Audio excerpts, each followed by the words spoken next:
നമുക്കൊക്കെ അറിയാലോ, ഇന്ന് 29-ാം തീയതിയാണ്, ജൂലൈ മാസം 29-ാം തീയതി. കഴിഞ്ഞ വർഷം, ഒരു വർഷം മുമ്പ് ജൂലൈ മാസം 29-ാം തീയതി ഈ സമയം വരെയും മുണ്ടക്കൈ ചൂരൽമല പ്രദേശങ്ങൾ വളരെ സാധാരണ നിലയിലായിരുന്നു. ഈ ദിവസം അർദ്ധരാത്രിയാണ് എന്ന് പറഞ്ഞാൽ ഒരു വർഷം മുമ്പുള്ള ജൂലൈ 29-ന് അർദ്ധരാത്രിയാണ് അവിടെ ഉരുൾപൊട്ടൽ ഉണ്ടാകുന്നത്. 300ഓളം പേർ, സർക്കാരിന്റെ കണക്കനുസരിച്ച് 298 പേർ മരണമടയുന്നത്. ഒരു വർഷം ഉളുപ്പില്ലാത്ത പിണറായി സർക്കാർ മനസ്സിലാക്കണം. ഒരു വർഷം കഴിഞ്ഞിരിക്കുന്നു. നിങ്ങൾ എന്ത് ചെയ്തു? ചൂരൽമലയിലെയും മുണ്ടക്കൈയിലെയും ഈ ഉരുൾപൊട്ടലിൽ എല്ലാം നഷ്ടപ്പെട്ട ആയിരക്കണക്കിനല്ല, ആയിരത്തിലധികം അവിടുത്തെ ദുരന്തബാധിതരായ മനുഷ്യർ, ഏതാണ്ട് 700-800ഓളം പേർക്കാണ് അവരുടെ വീട് നഷ്ടപ്പെട്ടത്. അവർക്ക് വേണ്ടി നിങ്ങൾ എന്ത് ചെയ്തു? ഒരു വീട് ഒരു വർഷം കഴിഞ്ഞിട്ടും നിങ്ങൾക്ക് അവിടെ ഒരു മാതൃകാ വീട് പോലും നിർമ്മിക്കാൻ സാധിക്കാത്ത പിണറായി എന്ന് പറയുന്ന ഈ കാരണഭൂതം ഉളുപ്പുണ്ടെങ്കിൽ രാജിവെച്ച് പോകണട്ടോ. കണ്ണീരൊലിപ്പിക്കൽ. ഒരു വർഷം കാത്തിരുന്നിട്ട് കയ്യിൽ എത്ര പൈസ ഉണ്ടെന്ന് അറിയോ? 700, ഇന്ന് ഏറ്റവും പുതിയ കണക്കുണ്ട്, ഏതോ പത്രത്തിൽ ഞാൻ കാണിക്കാം. 770 കോടി രൂപ 770 കോടി രൂപ മുഖ്യമന്ത്രിയുടെ ദുരിതാശ്വാസ നിധിയിൽ ആരോടും ചോദിക്കേണ്ട, നമ്മളൊക്കെ കൊടുത്ത, ഞാനും നിങ്ങളുമൊക്കെ കൊടുത്ത, കുട്ടികൾ കാശ് കൊടുക്ക പൊട്ടിച്ചിട്ടും സ്ത്രീകൾ ആടിനെ വിറ്റിട്ടും പശുവിനെ വിറ്റിട്ടും ഒക്കെ കൊടുത്ത ഈ എത്ര കോടിയാണ്? 776 കോടി എന്നാണ് തോന്നുന്നു ഏറ്റവും പുതിയ കണക്ക്. 776 കോടി രൂപ വെച്ചിട്ടാണ്, കയ്യിൽ വെച്ചിട്ടാണ് ഒരു വീട് പോലും ഈ ഒരു വർഷമായിട്ടും സർക്കാർ ഉണ്ടാക്കി കൊടുക്കാത്തത്. ഇതിൽ പരമൊരു നാണക്കേട്. ഇതിനൊന്നും പറയാൻ വാക്കുകളില്ല കേട്ടോ. ഇനി മാധ്യമം ഏറ്റവും നന്നായി, അല്ലെങ്കിൽ ഏറ്റവും കൃത്യമായി, ഏറ്റവും വ്യക്തതയോടെ എന്താണ് ചൂരൽമലയിലും മുണ്ടക്കൈയിലും പിണറായി വിജയന്റെ നേതൃത്വത്തിലുള്ള ഈ ഗുണ്ടാ സർക്കാർ, ഈ തെമ്മാടി സർക്കാർ, ഗാങ്സ്റ്റർ സ്റ്റേറ്റ് എന്ന് പണ്ട് പശ്ചിമ ബംഗാളിനെ കുറിച്ച് ഒരു പുസ്തകം എഴുതിയതിന് ബദലായി കേരളത്തിൽ അതേപോലെ അല്ലെങ്കിൽ അതിനേക്കാൾ രൂക്ഷമായ ഒരു തെമ്മാടി ഭരണമാണ് കേരളത്തിൽ നടക്കുന്നത് എന്ന് നമുക്കെല്ലാവർക്കും അറിയാവുന്ന കാര്യമാണ്. അന്തംഗമ്മികൾക്ക് ഒരുപക്ഷെ അറിയില്ലായിരിക്കും. അന്തംഗമ്മികളുടെ ചെരുപ്പ് നക്കുന്ന VD സതീശനെ പോലുള്ള കോൺഗ്രസുകാർക്ക് ഇതൊന്നും അറിയില്ലായിരിക്കും. പക്ഷേ ഇവിടുത്തെ മാനവികത മനസ്സിൽ സൂക്ഷിക്കുന്ന, ജനാധിപത്യ ബോധമുള്ള ഇവിടുത്തെ ഓരോ മലയാളിക്കും അറിയാം എന്താണ് യഥാർത്ഥത്തിൽ സംഭവിക്കുന്നതെന്ന്. ആ വാർത്തകളാണ് മാധ്യമത്തിന്റെ ഉള്ളിലെ പേജിലുള്ളത്. നമുക്ക് ജസ്റ്റ് ഒന്ന് നോക്കി വരാം. യെസ്, 2 ദേശങ്ങളുടെ മാധ്യമത്തിന്റെ 2-ാം പേജ് മുതൽക്ക് തന്നെ വയനാടിലെ വാർത്തകളുണ്ട്. 2-ാം പേജിലെ ടോപ്പ് ബാർ നിങ്ങൾക്ക് നോക്കിയാൽ കാണാം. 2 ദേശങ്ങളെ ഉരുളെടുത്ത കണ്ണീരോർമ്മകൾക്ക് ഒരാണ്ട് എന്നുള്ളതാണ് തലക്കെട്ട്. എന്നിട്ട് അതിൽ പറയുന്നു അതിജീവിത ഇപ്പോൾ. അതിൽ ഒരുപാട് സബ് ഹെഡിങ്ങുകൾ ഉണ്ട്. അതിലൊരു സബ് ഹെഡിങ് ആണ് അതിജീവിത ഇപ്പോൾ എന്താണ് അവിടുത്തെ അതിജീവിതരുടെ, ദുരന്തബാധിതരുടെ അവസ്ഥ എന്ന് മാധ്യമം പറയുന്നു. അതിങ്ങനെയാണ്: ദുരന്തബാധിതരായ 983 കുടുംബങ്ങൾ കഴിയുന്നത് വിവിധയിടങ്ങളിൽ സർക്കാർ ഒരുക്കിയ വാടക വീടുകളിൽ.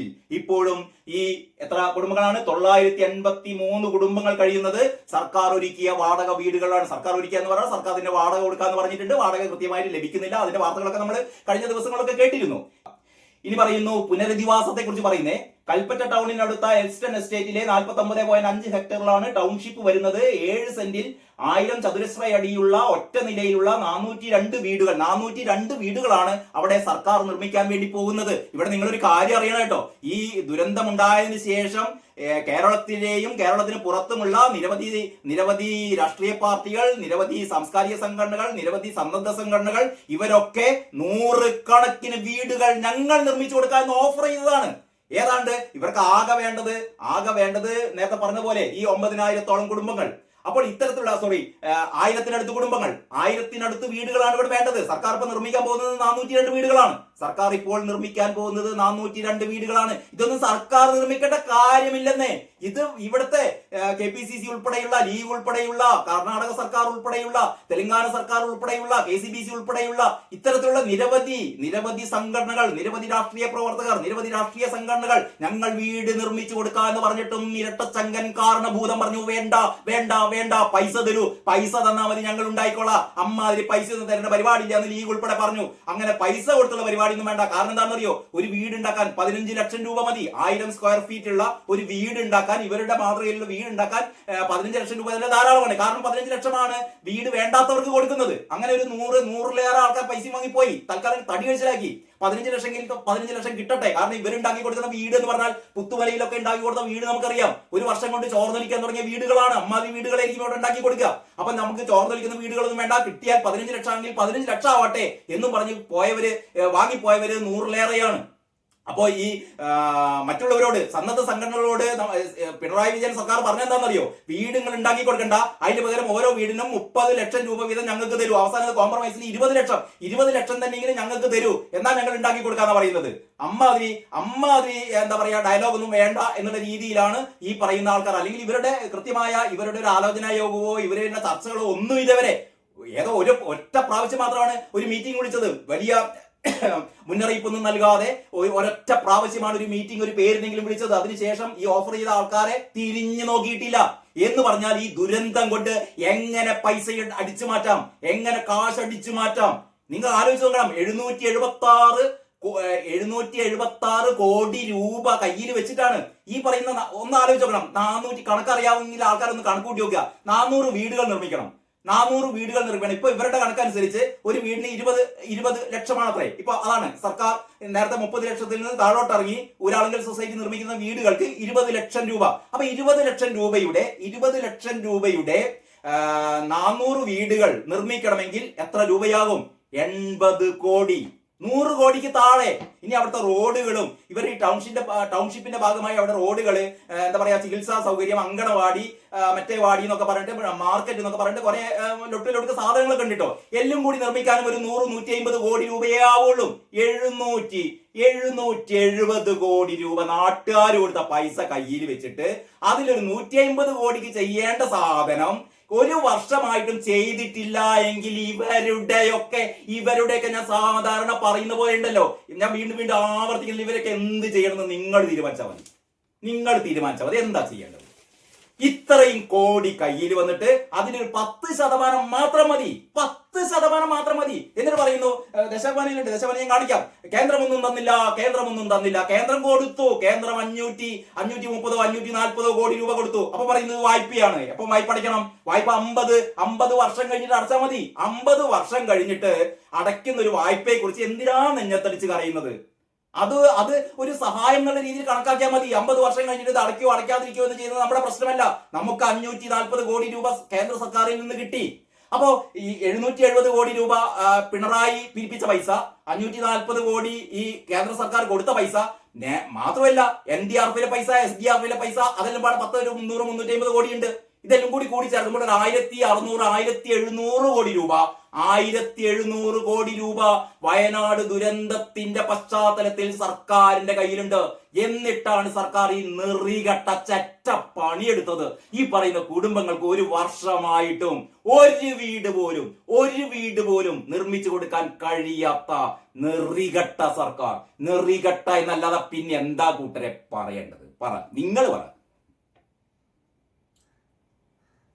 അപ്പോ ഇങ്ങനെയൊക്കെയാണ് മാധ്യമത്തിന്റെ പുനരധിവാസം. ഞാൻ വായിച്ചില്ല ഇവരുടെ പുനരധിവാസം എന്നുള്ള ആ സബ്ഹെഡിങ്ങിൽ മാധ്യമം പറയുന്നത്, കൽപ്പറ്റ ടൗണിനടുത്ത എൽസ്റ്റൺ എസ്റ്റേറ്റിലെ 49.5 ഹെക്ടറിലാണ് ടൗൺഷിപ്പ് വരുന്നത്. 7 സെന്റിൽ 1000 ചതുരശ്ര അടിയിലുള്ള ഒറ്റ നിലയിലുള്ള 402 വീടുകൾ. മാതൃകാ വീടിന്റെ നിർമ്മാണം അവസാന ഘട്ടത്തിലെന്ന് സർക്കാർ. മാതൃകാ വീട് നിർമ്മിക്കുന്നത് ഒരു വർഷമായിട്ട് ഇത് അവസാന ഘട്ടത്തിലാണത്രേ. ഇതെന്നത് എനിക്ക് തോന്നുന്നത് വരുന്ന ഒരുപാട് വർഷങ്ങൾ ഇങ്ങനെ മാതൃകാ വീട് ഞങ്ങളിത് ഉണ്ടാക്കാൻ പോകുന്നു.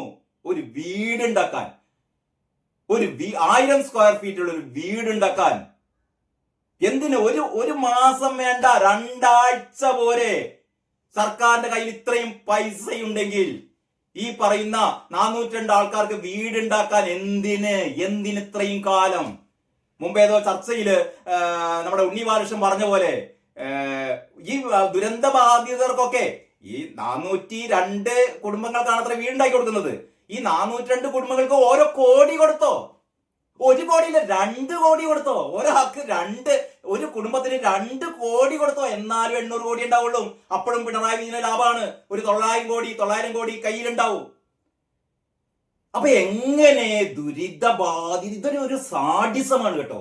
എന്ന് പറഞ്ഞാൽ കൊല്ലുക, സ്കൂളിൽ പറഞ്ഞയക്കുന്ന കുട്ടികളെ പാമ്പിനെ കൊണ്ട് കടിപ്പിച്ച് കൊല്ലുക, ഷോക്കടിപ്പിച്ച് കൊല്ലുക, ആശുപത്രിയിൽ പോകുന്ന ആൾക്കാരെ കെട്ടിടം ഇടിപ്പിച്ച് കൊല്ലുക. ഏതാണ്ട് ഇനി 200 സ്കൂൾ കെട്ടിടങ്ങൾ ശോചനീയ അവസ്ഥയിൽ ഇടിഞ്ഞു പൊളിഞ്ഞ് വീഴാൻ പോകുന്നതാണ് പുതിയ റിപ്പോർട്ട് കേട്ടോ.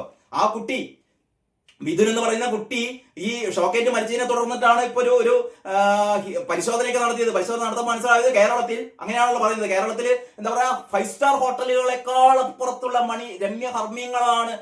വിദേശികളൊക്കെ വന്നാൽ വഴിമാറി പോകുക, സ്കൂളിലേക്കാണ് ഓടിപ്പോകുക, 2 റൂം വേണം 3 റൂം വേണം എന്നൊക്കെ പറഞ്ഞിട്ട്. കാരണം ഈ സ്കൂൾ കണ്ടിട്ട് വിദേശികൾ വിചാരിക്കത്ര ഇത് പഞ്ചനക്ഷത്ര ഹോട്ടലാണെന്ന്.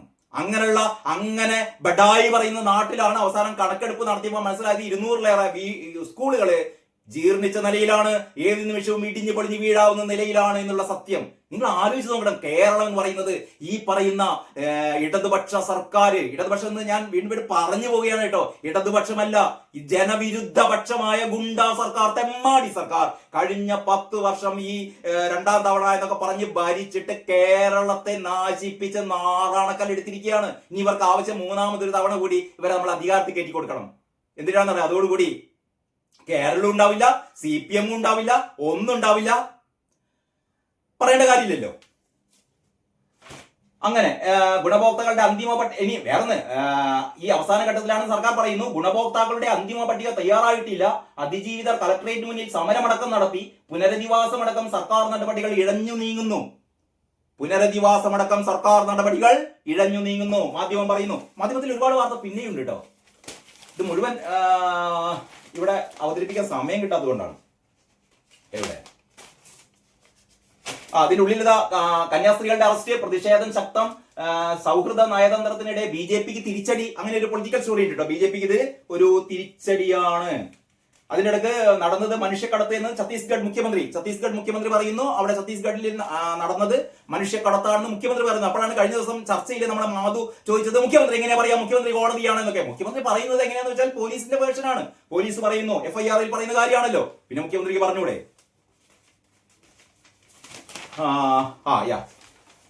മാധ്യമത്തിന്റെ ഈ എഡിറ്റോറിയൽ പേജിൽ നിഷ്കാസിതർ ഇനി എന്ത് ചെയ്യണം, ആ പേജ്, ആ ഡബിൾ സ്പ്രെഡ് മുഴുവൻ അതാണ് കേട്ടോ. ഇഴഞ്ഞു നീങ്ങുന്ന ടൗൺഷിപ്പ് നിർമ്മാണം എന്ന് പറയുന്ന സ്റ്റോറി ഉണ്ട്. ഇഴഞ്ഞു നീങ്ങുന്ന ടൗൺഷിപ്പ് നിർമ്മാണം ഇങ്ങനെ ഇഴഞ്ഞു നീങ്ങുകയാണ്. ഇത് വായിച്ചു കഴിഞ്ഞാലുണ്ടല്ലോ, പിണറായി സർക്കാരിനെ ഇന്ന് തന്നെ വലിച്ച് പുറത്തെടുത്തിട്ട് ചാണകവെള്ളം കളിക്കാൻ തോന്നും. ഇഴഞ്ഞു നീങ്ങുന്ന ടൗൺഷിപ്പ് നിർമ്മാണം, ദുരന്തബാധിതരെ പുനരധിവസിപ്പിക്കുന്നതിന് എൽസ്റ്റൺ എസ്റ്റേറ്റിൽ നടപ്പിലാക്കുന്ന ടൗൺഷിപ്പ് പദ്ധതിയിൽ 70 ദിവസം കൊണ്ട് പൂർത്തിയാക്കുമെന്ന് പറഞ്ഞ മാതൃകാ വീടിന്റെ നിർമ്മാണം പോലും ഇഴഞ്ഞു നീങ്ങുകയാണ്. 70 ദിവസം കൊണ്ട് പൂർത്തിയാക്കുന്ന പറഞ്ഞത്, മാതൃകാ വീട് ഇഴഞ്ഞു നീങ്ങുകയാണ്. പുനരധിവാസത്തിന് വേണ്ടിയുള്ള പ്രവർത്തനങ്ങൾ 8 മാസത്തിന് ശേഷമാണ് തുടക്കം കുറിക്കുന്നത്. അങ്ങനെയുള്ള നടുക്കുന്ന വാർത്തകളാണ് ഇതിലുള്ളത് കേട്ടോ. ടൗൺഷിപ്പിൽ വീട് വേണ്ടെന്ന് പറഞ്ഞ 105 പേർക്ക്, ഞാൻ നേരത്തെ പറഞ്ഞല്ലോ 100-ലധികം, ടൗൺഷിപ്പിൽ വീട് വേണ്ടെന്ന് പറഞ്ഞ 105 പേർക്ക് 15 ലക്ഷം രൂപ വീതം നൽകി. 20 ലക്ഷം രൂപ വീതം ചെലവിൽ 410 വീടുകൾ നിർമ്മിക്കാനാണ് പദ്ധതി. ദുരന്തമുണ്ടായി 1 വർഷം പൂർത്തിയാകുമ്പോഴും ആദ്യഘട്ടത്തിൽ പറഞ്ഞ 140 വീടുകളുടെ നിർമ്മാണമാണ് 110 തൊഴിലാളികൾ ഉപയോഗിച്ച് നടന്നുകൊണ്ടിരിക്കുന്നത്. അതായത് ഇപ്പൊ ഈ 410 വീട് വേണ്ടതില് ഇപ്പൊ ഒരു 110 വീടിന്റെ നിർമ്മാണം നടക്കുന്നുള്ളൂ. ബാക്കിയുള്ളത് തറക്കല്ല് പോലും ഇട്ടിട്ടില്ല. ആലോചിച്ച് നോക്കണം. ഇവർ കാത്തിരിക്കുന്നത് അടുത്ത നിയമസഭാ തെരഞ്ഞെടുപ്പിന്റെ മുന്നേ എന്തെങ്കിലുമൊക്കെ തട്ടിക്കൂട്ടി ഈ സംഭവമൊക്കെ ഉണ്ടാക്കി കഴിഞ്ഞിട്ട് ഇത് മുഴുവൻ പിണറായി സർക്കാരിന്റെ ഔദാര്യമാണ് എന്നും പറഞ്ഞിട്ട് വോട്ട് തട്ടാനുള്ള ശ്രമമാണ് നടക്കുന്നത്. അതാണ് വേറൊരു കാര്യം. ഇഴഞ്ഞു നീങ്ങുന്നതിന്റെ ഒരു കാര്യം അതാണ്. ഇത് അവസാനിപ്പിക്കുക, ഇതിന്റെ ഉദ്ഘാടനം എപ്പോഴായിരിക്കും അറിയോ? എന്നാണോ നിയമസഭാ തെരഞ്ഞെടുപ്പിന്റെ ഈ എന്താ പറയാ ചട്ടങ്ങളൊക്കെ നിലവിൽ വരുന്നത്, അതിന് കൃത്യം ഒരാഴ്ച മുമ്പ് മുണ്ടക്കയിലും ചൂരൽമലയിലും ഇതാ പിണറായി സർക്കാർ അവിടുത്തെ ദുരന്തബാധിതർക്ക് വേണ്ടി നമ്മൾ കൊടുത്ത പൈസയാണ്. പിണറായിന്റെ തറവാട്ടിൽ നിന്ന് 10 പൈസ കൊണ്ടുവന്നിട്ടല്ല കേട്ടോ ഇതൊന്നും ചെയ്യുന്നത്. അതുകൊണ്ട് ഇതാ 3ാം തവണയും ഞങ്ങൾക്ക് വോട്ട് തരണമെന്ന് പറയാനുള്ള ഇവരുടെ ഒരു നെറികെട്ടടവ്